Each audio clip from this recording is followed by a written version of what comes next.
1 Coríntios capítulo 11, versículo 1, eu queria que nós lêssemos juntos esse texto, amém? Vamos ler. Sejam meus imitadores, como também eu sou imitador de Cristo. Pai, eu quero rogar a Ti que nessa manhã o Senhor esteja falando com cada um de nós, que a Tua palavra seja para nós surpreendente, nos ensine, nos confronte, nos ajude a andarmos pelos Teus caminhos, Senhor. Essa é a nossa oração em nome de Jesus. Amém. Amém. Podem sentar. Nós hoje, nessa manhã, não vamos ter um momento missionário. A nossa promotora de missões, ela está viajando, está no encontro, né, de promotores de missões, num acampamento. Então, nós vamos estar encerrando no próximo domingo a nossa campanha de missões estaduais. 1 Coríntios capítulo 11, versículo 1, texto muito conhecido. Sejam meus imitadores, assim como eu sou imitador de Cristo. É um texto curto, não existe muita dificuldade de interpretação no que esse texto fala. Nunca vi ninguém escrevendo um livro muito grande, muito esmiuçado na língua grega ou coisas assim, se tratando apenas desse texto, como se fosse algo muito complicado. Eu acho que bem mais complicado do que a compreensão da leitura é a vivência do que está sendo dito aqui. Ler e entender o que Paulo está dizendo aos irmãos da igreja em Corinto é muito fácil. Não existe grande dificuldade em você compreender o que é ser ou se tornar imitador de alguém. Agora, né, é algo que está sendo muito comum na nossa cultura. Talvez aqueles que são mais jovens aqui vão saber do que eu estou falando, né? Cosplay, que é são aquelas tribos modernas, pós-modernas, que se vestem como personagens de desenho, de jogos de computador. Elas tentam, de alguma maneira, imitar aquelas pessoas, né? Aquilo que elas veem, ou na TV, ou em jogo de computador, ou nessas séries por aí. Elas imitam. Inclusive existem encontros nacionais, encontros, né, mundiais de cosplay. Eu lembro, né, falando sobre imitação, e é difícil a gente às vezes não citar o nosso irmão, o pastor Russell Shedd, saudoso. E eu lembro que conversando com um pastor amigo meu, ele disse, pastor Eduardo vai gostar dessa história. Ele disse o seguinte, a gente estava no grupo de pastores, a gente estava tendo um seminário com o pastor Shedd, e ele chegou para a gente e disse assim, gente, irmãos, eu fui falar com o Dr. Shedd, que eu tinha dificuldade em dizer para as minhas ovelhas que elas fossem minhas imitadoras, assim como eu sou de Cristo. Isso aparentemente tem um teor de bastante humildade, né? Eu me sinto tão imperfeito e incapaz que eu não posso falar para as minhas ovelhas serem minhas imitadoras assim como eu sou de Cristo. Mas dizer isso para o Dr. Shedd? E ele disse, sabe o que o Dr. Shedd disse para mim? Aí a gente perguntou o quê? Ele perguntou a quem que eu estava imitando. Olha a palavra que ele ouviu. A quem você está imitando? Eu quero iniciar essa reflexão, não necessariamente pela questão da imitação, mas eu quero levar você a fazer uma reflexão. Qual você acha que seria a escola ideal para você matricular um filho? Alguns aqui talvez não consigam pensar sobre isso porque não têm filhos. Ou talvez faz tanto tempo que o filho já se tornou adulto, que não lembram nem como foi a primeira escola que ele frequentou. Mas tenta fazer aí na sua mente um esforço para pensar qual seria a escola ideal para matricular um filho, se um filho você tivesse. Eu, como sou pai de um menino de 8 anos, então está bem viva na minha memória as razões pelas quais eu e minha esposa colocamos o nosso filho para estudar. Gente, eu queria pedir silêncio aos irmãos. A igreja é tão pequena e as pessoas estão conversando. Isso tira bastante a nossa atenção. E eu guardo na minha memória as lembranças que eu tenho das razões que me levaram a colocar Thomas naquela escola. Primeiro, o Colégio Batista é uma escola cristã, de um pastor que eu conheço, de pessoas que eu conheço, inclusive a minha esposa é professora da escola. Então, se eu fosse matricular, se eu tivesse outro filho, ou se talvez você tivesse um outro filho e fosse matricular ele em alguma escola, talvez a primeira coisa que viesse à sua mente seria pensar em segurança. Um lugar onde seu filho estivesse seguro, onde ele fosse bem acolhido, onde ele tivesse uma estrutura que favorecesse o seu desenvolvimento, não apenas uma estrutura que permitisse com que ele se desenvolvesse intelectualmente, mas também fisicamente, ou seja, um bom espaço para brincar, que tivesse segurança, que tivesse acompanhamento. Uma escola que tivesse professores comprometidos, competentes, eu como crentes, professores que se não fossem cristãos, mas que tivessem uma ética e um caráter não reprovado. Uma escola em que as pessoas tivessem oportunidade, ou os alunos tivessem oportunidade de crescer, de serem desafiados a se tornarem pessoas melhores, de desenvolverem bons relacionamentos. Tudo isso eu pensaria ao matricular meu filho em uma escola, dentro, claro, das condições melhores que eu pudesse oferecer. Mas agora vamos avançar um pouco nessa reflexão e pensar que a igreja é como uma escola. Porque na igreja nós, de igual maneira a uma escola, buscamos crescimento e desenvolvimento. É isso que as pessoas procuram em uma igreja. E a igreja é a escola da fé na qual Deus matricula todos os seus filhos. Os filhos de Deus, os crentes, eles estão matriculados em uma escola que nós chamamos de igreja. E a pergunta que eu me faço a esta altura é: que tipo de escola nós somos?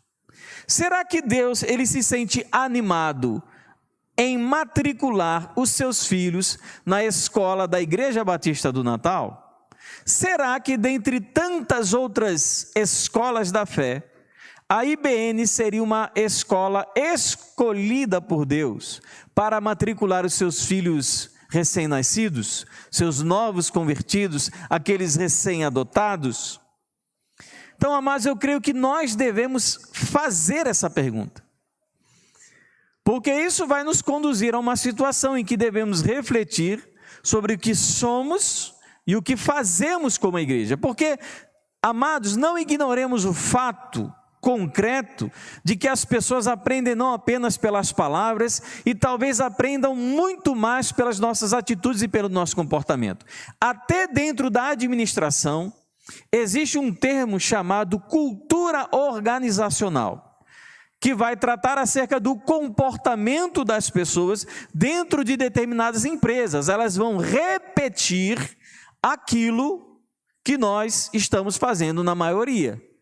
Elas vão ver e elas vão repetir. Então, se nós somos pessoas que têm pouco apreço pelo respeito ao culto, ao espaço ambiente de culto, as pessoas, quando forem matriculadas na IBN, elas vão aprender a não ter respeito ao tempo de culto. Elas serão irreverentes, tanto no seu vestir quanto no seu agir. Elas virão e aprenderão a ficar lá fora conversando, porque não é importante assistir o culto desde o começo. Elas vão ouvir isso da nossa boca, elas não vão ouvir o pastor, o membro dizendo: irmão, vão ficar de papo lá fora? Ela vai fazer isso, ela vai ver isso. Ela vai ver, se o mais velho faz, eu posso fazer também. Se eu não sou reverente na oração, se eu não sou reverente na palavra, eu vou fazer igual, porque o mais velho faz igual. Se não se tem prioridade no evangelismo, se não se trata com zelo o ensino da palavra, a pessoa velha, quando chega, ela vai fazer o quê? Ela vai repetir aquilo que nós fazemos. Isso é inevitável.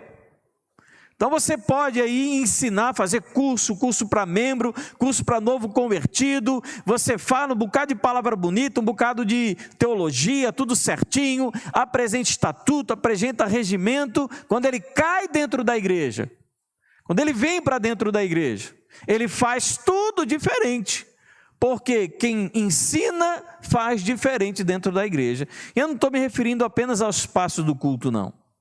Eu estou me referindo a tudo da nossa vida como igreja, porque na minha perspectiva, e eu penso que essa perspectiva seja bíblica, igreja não é só espaço de culto, igreja somos nós e o que nós vivemos, principalmente lá fora.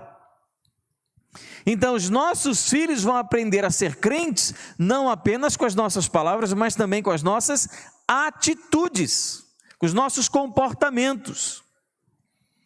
E é isso, amados, olha só como Paulo está sendo sério nessa expressão, e é de muita coragem, quando ele diz, sejam meus imitadores, assim como também eu sou imitador de Cristo.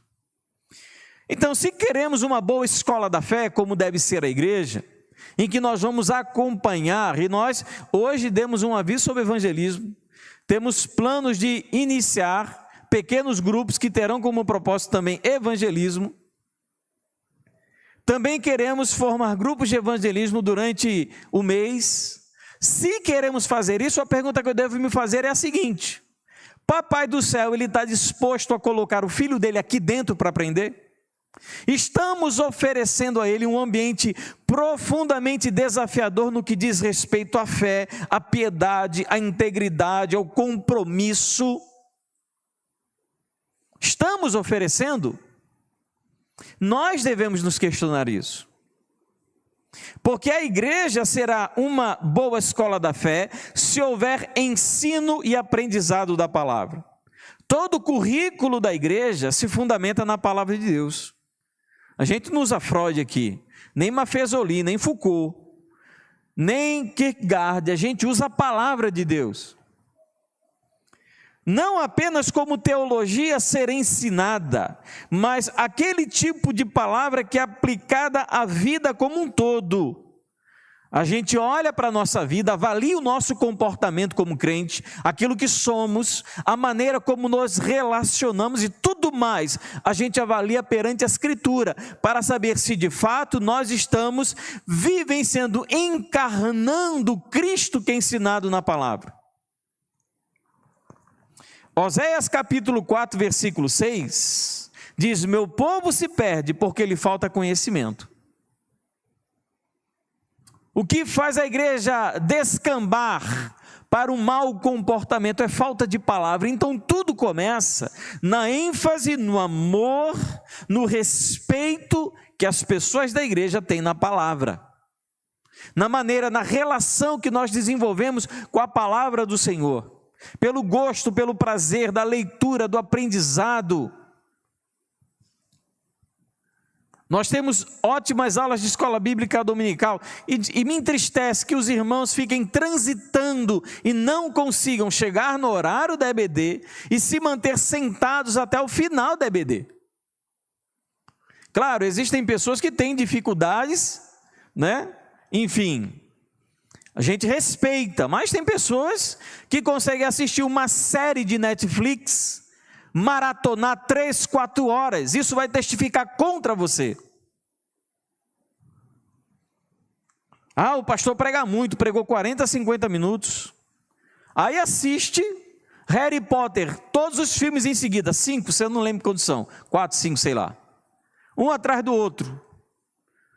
Lá no final, quando a gente for julgado, o nosso respeito à Escritura, vai aparecer esse vídeo. Lá no céu, a sua vida vai virar um drama, não é um dorama, é um drama. O povo se perde porque lhe falta conhecimento. Eles se recusam a ter acesso ao conhecimento. E esse conhecimento, eles se recusam a aplicá-lo às suas vidas. Que esperança há para esse povo? Nenhuma. Assim como não houve para Israel, enquanto Israel não se arrependeu de verdade. A função pastoral fundamental, eu já preguei sobre o ministério pastoral aqui, é o ensino da Escritura, 1 Timóteo capítulo 4, versículo 13. Em 2 Timóteo 3, 16 a 17, é a Escritura que nos propicia a devida repreensão, correção, educação na justiça. Ela é que capacita o Filho de Deus a crescer na fé, a ponto de ter aptidões que permitam realizar toda boa obra. Tudo é a palavra. Quando questionaram, se eu bem me lembro, a Lutero, como ele tinha conseguido fazer tudo, ele disse: eu não fiz nada, a palavra fez tudo. Então, se queremos mudança, se queremos renovação, transformação, ter mais vida, mais compromisso, não existe outro caminho a não ser render o nosso coração à palavra. Não existe outra coisa a ser feita. A gente não pode querer produzir uma animação espiritual mudando música. A não ser que as músicas sejam de péssima qualidade, aí tem que mudar mesmo. Ou então vamos colocar aquele piano worship tocando indefinidamente, em 1, 2, no máximo 3 notas, enquanto o pastor prega, como se isso fosse provocar mudança. Meu irmão, o que provoca mudança é você ler, você aprender a Escritura, você ser exposto à palavra, e essa palavra, ela invadir, tomar o seu coração, você receber a palavra como palavra de Deus. Queremos ser uma boa escola da fé, devemos investir sem medida no ensino e aprendizado da Escritura em todas as áreas da nossa vida, em tudo. Tem que ter palavra. Boa escola da fé, a palavra tem que singrar, tem que abundar, né? Estar presente na vida das pessoas. Eu não colocaria o meu filho em uma escola em que não houvesse bom ensino. O que eu mais vi na universidade é doutor que não ensina porcaria nenhuma. Cheio de conhecimento, lixo. Não sabe dar uma aula com o mínimo de competência. Ele conhece para ele, mas através daquilo que ele fala não se aproveita nada. Igreja, boa escola da fé, tem que ter palavra. Se não tem palavra, pode ter tudo, mas não é uma boa escola. Pode ser uma escola cheia. Pode ser uma escola cheia de obras, cheia de atividade, mas não é uma boa escola da fé. Segundo, a igreja será uma boa escola da fé se houver aprendizado pelo exemplo dos outros cristãos. E é assim que Paulo inicia o versículo 1 de 1 Coríntios capítulo 11. Ele chama a atenção para si: sejam meus imitadores. Sejam meus imitadores. E ele faz isso não apenas em 1 Coríntios capítulo 11, versículo 1. Ele faz isso em 1 Coríntios capítulo 4, versículo 16, em 1 Timóteo capítulo 1, versículo 6, 1 Tessalonicenses 1, 6 e 2 Tessalonicenses capítulo 3, versículo 7 a 9. Ele sempre se remete: sejam meus imitadores, assim como eu sou de Cristo. Em Filipenses capítulo 3, versículo 17... irmãos, sejam meus imitadores e observem os que vivem segundo o exemplo que temos dado a vocês. Ou seja, vocês obedecem, vocês veem o meu exemplo, mas na igreja tem pessoas que também estão dando bom exemplo. Sigam a essas pessoas, façam o que elas fazem, amem como elas amam, respeitem como elas respeitam, sejam piedosas como elas são piedosas. Que Paulo está dizendo: não sou só eu não que sou exemplo para a igreja. As pessoas, claro, conhecem a Cristo através da palavra, nós falamos sobre isso. E conhecendo a palavra, o que os crentes devem fazer? Aplicar a palavra de Cristo às suas vidas. E quando isso acontece, o que elas se tornam? Exemplos, modelos de como é possível viver a palavra de Cristo em suas vidas. Outros crentes veem um exemplo de Cristo naquilo que nós estamos experimentando na palavra. Isso, claro, nos leva numa situação de entendermos que Deus, Ele nos deu a palavra não apenas para ser conhecida, mas para ser vivida também. É inevitável, amado, amados, que as pessoas se espelhem em nós, naquelas pessoas que elas admiram. Elas acabam assumindo essa conjuntura de pessoas que estão se relacionando. Então, se nós desenvolvemos uma vida isolada, em que a nossa comunhão se resume a 1h30, 2 horas, 3 horas, em um culto de domingo, elas vão aprender a desenvolver o mesmo tipo de cristianismo, isolado, sem relacionamento. Agora tem um problema claro aí. Todo mundo precisa de relacionamento. Ninguém vive sem ele.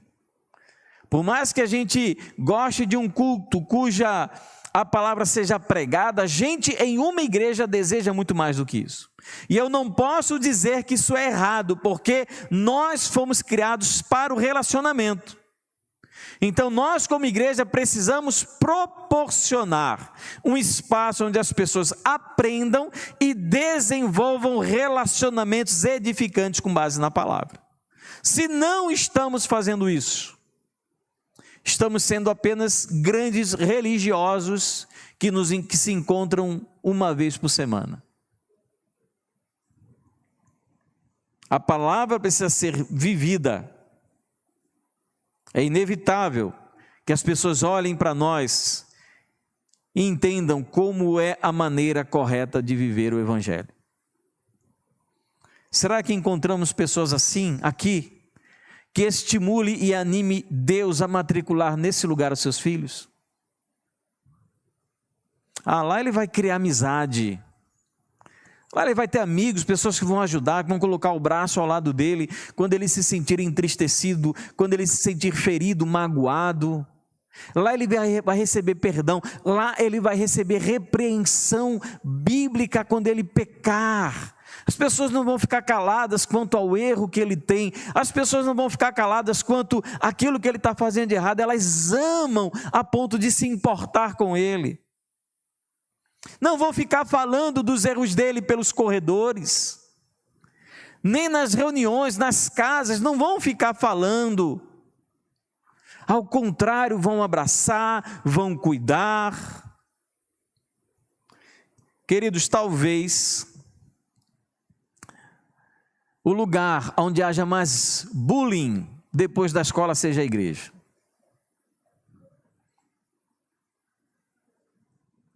Porque na igreja muitas vezes a gente maltrata, a gente fala mal das pessoas, a gente trata mal, a gente escanteia as pessoas.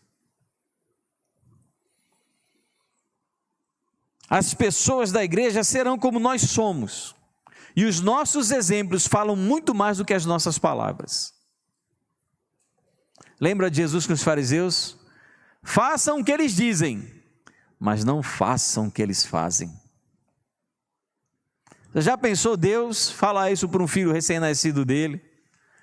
Sabe aquela igreja batista do Natal? Faça o que o pastor prega, mas não faça o que o pastor faz. Faça o que o irmão do louvor está ensinando, ou o irmão da escola bíblica, mas não viva como ele viva não, meu irmão. É roubado, é complicado. A igreja, ela vai ser uma boa escola da fé se houver aprendizado pelo exemplo através da vida dos outros cristãos.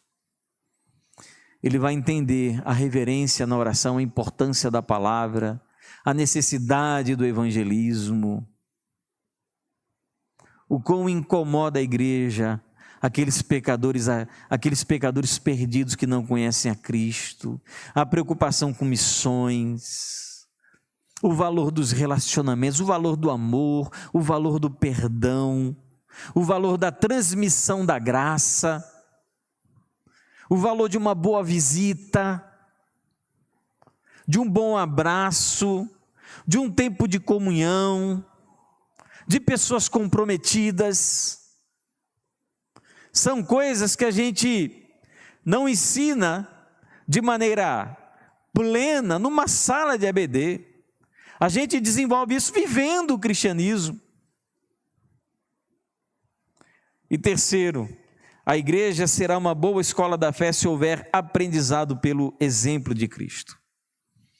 É o que Paulo continua em 1 Coríntios capítulo 11, versículo 1, assim como eu sou de Cristo. De fato, Cristo é o nosso exemplo maior. Em quem os homens se espelham para obedecer a doutrina? Em Cristo. O Senhor mesmo disse isso em João capítulo 3, versículo 15. Porque eu lhes dei exemplo para que, como eu fiz, vocês façam também. Nós devemos seguir o exemplo de Cristo, porque Ele viveu o que Ele pregou. Vamos falar de oração.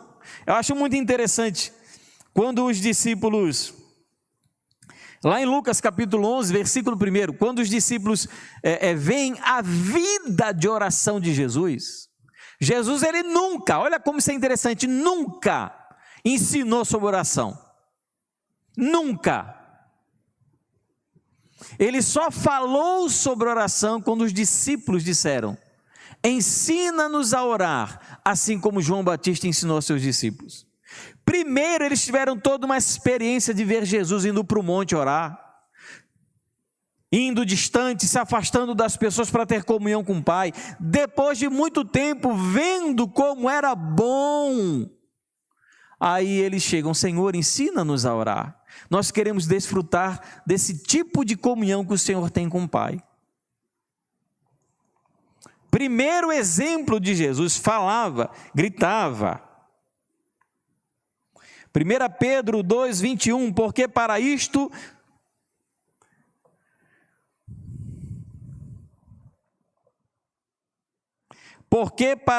mesmo vocês foram chamados, por também Cristo sofreu no lugar de vocês, deixando exemplo para que vocês sigam os seus passos. É olhando para Jesus e fazendo como Ele. Quem deve ser o nosso grande modelo de vida? Jesus. Uma coisa que eu acho terrível, lamentável, lastimável, é que você tem que dizer para uma pessoa na igreja que está queixosa em relação ao comportamento de alguns irmãos, você tem que dizer: ah, irmão, é assim mesmo, olhe para o exemplo de Jesus. Gente, isso é a morte, isso é o fim da carreira cristã. Não há na igreja uma pessoa que possa servir de modelo e exemplo, ou uma série de pessoas, é só Jesus que presta na igreja. A ponto irmã, é assim mesmo. A gente tem que se guiar pelo exemplo de Jesus, senão a gente desanima. Aí eu vou fazer a pergunta de Dr. Shed: está imitando quem? Que não pode ser imitado, que tem que ser censurado. É o que a vida do irmão é um filme maior de 18 anos? Que as pessoas não podem olhar, contemplar, que envergonha e blasfema o nome do Senhor? O nosso grande modelo de vida é Jesus, claro. Se não estamos imitando, a quem estamos imitando? Quem é o nosso modelo? É aquele que você desenvolveu na sua mente, a sua concepção pessoal e particular de quem é Jesus? Aquele ídolo que você chama de Deus na sua cabeça? Aquela série de comportamentos que você encontra na vida de Jesus e de que de maneira conveniente você separou como se ele fosse só aquilo? Porque a gente é assim, a gente despreza um pedaço de Jesus e fica só com o que a gente quer. Ah, isso daqui eu vou imitar. Ah, isso aqui eu não imito não. Sabe como é que a gente matricula as pessoas na igreja? Levanta a tua mão, meu irmão. Você quer aceitar Jesus? Levanta a tua mão. Em que lugar da Escritura Jesus mandou alguém levantar a mão? Você sabe como é que era o método de Jesus de fazer apelo? Aquele que quer vir após mim, a si mesmo se negue. Dia a dia tome a sua cruz e me siga. Esse Jesus a gente não gosta não. Porque ele afasta as pessoas da igreja. Ele não atrai, ele não leva a pessoa a pensar: não, eu vou lá, vou experimentar e se for legal eu fico. Ele parte logo para a ignorância. Meu irmão, é o seguinte: eu não vou passar meia hora fazendo apelo não. Você quer vir? Faz o seguinte: negue-se a si mesmo. Dia a dia tome a sua cruz e me siga. Ah, eu vou pensar, então já era, meu irmão, passou. A conversa de Jesus com o jovem rico: bom mestre, que farei para herdar a vida eterna? Ah, o Senhor, você já ouviu os mandamentos, amar a Deus, não sei o quê, não adulterarás, não roubarás, não dirás falso testemunho. Ele disse, tenho seguido tudo isso desde a minha infância. Tá bom, aí só falta um negócio para você. Vá, vende tudo que tem, dá aos pobres. Aí depois vem e me segue. E os jovens, não, Senhor, eu vou ali, eu vou pensar, depois eu volto. Ele imediatamente saiu porque a exigência de Jesus era muito alta.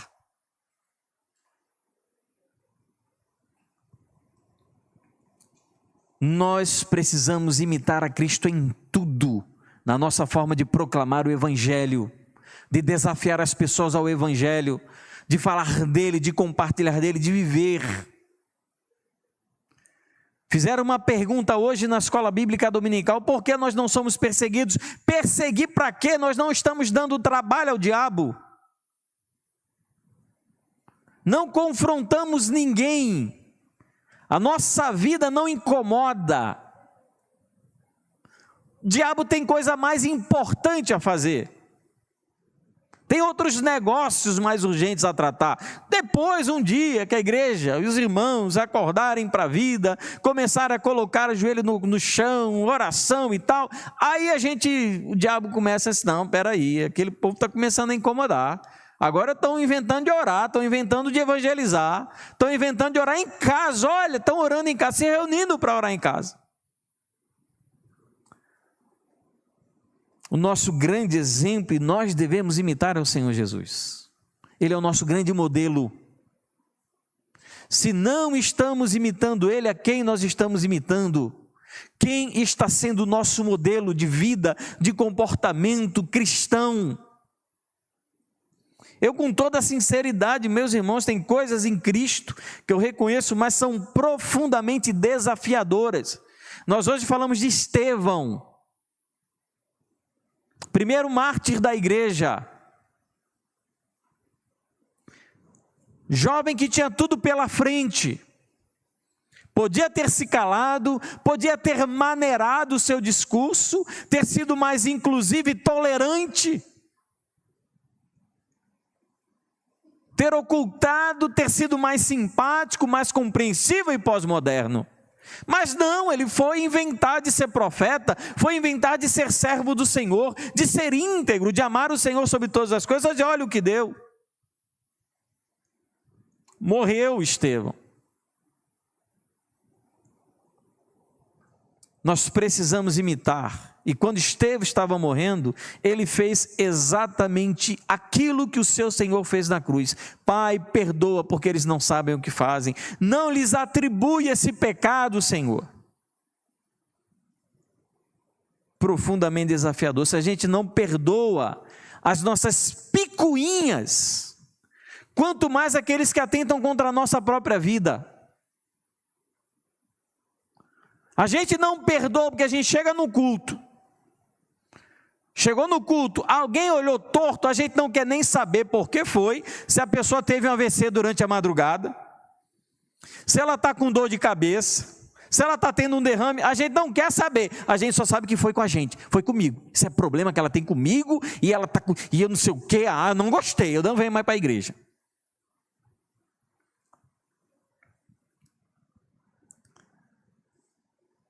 Amados, nós temos que imitar a Jesus. E se a gente tem dificuldade de imitá-lo nas coisas pequenas, imagina nas grandes. Profundamente desafiador. Tem um livro, acho que do John MacArthur, chamado A Outra Face. Um filme que fala sobre Jesus. Um livro que fala sobre Jesus. Um dos livros mais profundos que eu ouvi, que eu li acerca de quem é Jesus. Eu queria concluir fazendo uma pergunta a você. Se você fosse Deus, você matricularia o seu filho nesta escola da fé? Seria o lugar que você escolheria? Confiaria no modelo dos professores? Gostaria de ser como uma escola onde os pais se sentem plenamente felizes em matricular os seus filhos? É isso que você deseja? Só existe uma pessoa que é capaz de fazer isso mudar, é você. É você. Você é um bom exemplo? Você é um bom modelo? Modelo de amor à palavra, modelo de oração, modelo de comunhão, de compromisso, modelo de evangelismo, modelo de perdão. Se Deus matriculasse as suas crianças novas, recém-convertidas, recém-nascidas da fé nessa igreja, o que elas poderiam aprender conosco? Elas aprenderiam a ser pessoas comprometidas, pessoas piedosas, que amassem oração, evangelismo, a obra do Senhor, comunhão, aconselhamento, compaixão. Será que nós nos sentiríamos à vontade para dizer para essas pequenas crianças: façam como eu faço e vocês farão como Jesus fez? Façam como eu faço e vocês farão como Jesus fez? Se não for assim, amados, se não podemos dizer isso na nossa vida pessoal e na nossa vida como igreja, nós devemos nos questionar, assim como o pastor Shed questionou aquele pastor: a quem nós estamos imitando? Quem tem sido o nosso modelo e o nosso exemplo de cristianismo?